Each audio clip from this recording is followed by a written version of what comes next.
Word, son. What it do, YouTube? Bitch, you watch that Divine. Alright, man. So, last video I made, I talked about coverages with the linebackers and the logic behind them. I still stand on my point of there being a penalty when guys keep forcing bad passes. And a lot of y'all in conversation were saying that that was a swat down opportunity instead of a pick. Because granted, you don't really see linebackers, catch passes over the shoulder like that, which is true. But, I'll wrap all that up at the end of the video. But without further ado, man, I did come across a few opportunities where I was actually able to pick the ball for the linebacker. So without further ado, let's get up into it. And if that continues, it'll be a long afternoon for those guys trying to play some defense. This is intercepted. Picked off by the linebacker, Sean Lee. Now, looking back at this first clip here, as you can see, this is something very rare for a linebacker to do ever, realistically speaking. You know what I'm saying? Now, looking back on this pass that he threw, it was a touch pass. Don't understand how that didn't go over my head. It shouldn't have been a pick. If anything, it should have been maybe a bobbled pass, if anything. But however, for the time being, in the heat of the moment, I was like, yes, I got a pick, turnover, yes. But in all actuality, should this have been a pick? No. Should it have been a touch pass that went over my head? Yes. You know what I'm saying? But this is one of the opportunities where I caught a pick as a linebacker, and I was ecstatic for the moment. But this clip doesn't really necessarily do it justice or get my point across. So, I'm gonna leave this up to y'all in the comment section. Y'all talk about it however y'all wanna do. And then we're gonna go ahead and jump into the next clip. They tried a quick hitter inside, but that one was swallowed up because what they're hoping, this big defensive lineman will take the bait. Looking for Jones, and it's intercepted. Picked off by the linebacker, Demario Davis. And he's able to get it back here. Now, this play here is the best way, and I would say the most realistic way to catch a pick as a linebacker. Not that first way that you seen in the first clip, because true, that's unrealistic. No linebacker is going to ever do something like that. So as long as your feet are squared up, at least I think your feet are squared up, you're looking for the ball, he throws it pretty much right to you. And if it's a bullet pass or the trajectory isn't right, then by all means you should be able to catch the pick, or at least deflect the pass, or make a great attempt at picking the ball off and at least somehow disrupt the pass.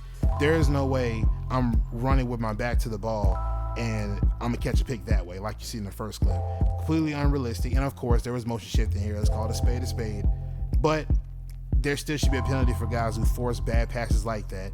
And as long as you're squared up like so, you should be able to come down with a pick most of the time. If not, I say a good 70% of the time. If your guys' stats say that he's supposed to catch passes or play the zone predominantly like his stats say. So this here, and I reiterate again, this is the best way to catch a pick if you're a linebacker. Square up, look for the ball, and hopefully he makes a bad pass. This is a great example. Abandon it just yet and try and generate some offense on this drive. Anything, at least 3 points, get that 0 off the board.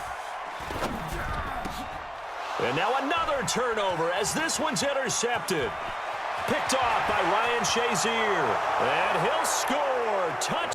Now this play here, again, Ryan Shazier, the 90 overall, I think this is like max training points and all that stuff. He's a 90 overall, but this is the 90 overall Ryan Shazier again, 88 recognition, 89 awareness, and all the other stats that follow it. This is another interception by a linebacker, Ryan Shazier, and this was a true pick, you know what I'm saying? And I was using him the whole entire time. I came down, he threw the pass, I ended up beating him to the ball and making a pick, and then we 6ing into the house.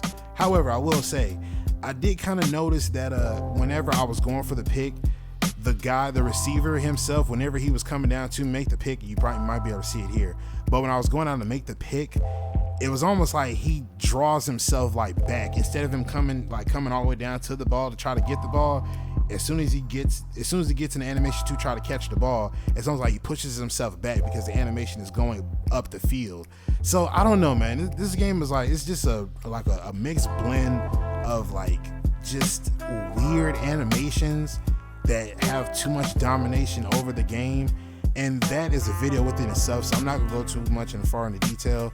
But however, this is another true pick by a linebacker, and I used with this one. Great place, great timing, and of course, we put some pressure on him. It was still accurate, but however, we still got the pick. We 6'd it, made this man miss, cut in on the inside on him, he whiffs. Ryan Shazier all the way to the crib, you know what I'm saying? But however, I say all this to say, as a linebacker, running with my back to the ball and catching a pick over my shoulder is completely unrealistic. And I get that wholeheartedly. And it's very rare for a linebacker to do that. But however, just because I'm running with my back to the ball and I attempt a pick, there should be no reason as to why I reach on the wrong side or I reach for the ball on the wrong side when clearly I see where the ball is. If it's coming over my left side, I should be able to do that same animation, but do it on the left side of my body. You understand what I'm saying? If I catch it that way, then I catch it that way. Or if I disrupt the pass, then I disrupt it. Do not put a wrong animation in place to fit the logic. You cannot do that. And then second, you're enabling guys to make bad reads and bad passes and try to force passes in there. And granted, do not get me wrong. I understand that quarterbacks in the real world would make a pass like that because their arm strength is incredible enough to sling a pass in there like that, to get it right in the target within a small, slightest little sliver of room and nail the pass. But who are we kidding here? This is Madden. You all know that that pass is pretty much slim, like slim to none of making a pass like that. But when you're passing the ball and you're forcing a passing like that with three guys and it's no room to throw it into, there still has to be a penalty whether my linebacker is there or not. You cannot force a pass like that. However, man, hopefully y'all enjoyed the video. If y'all agree, man, make sure you hit that like button.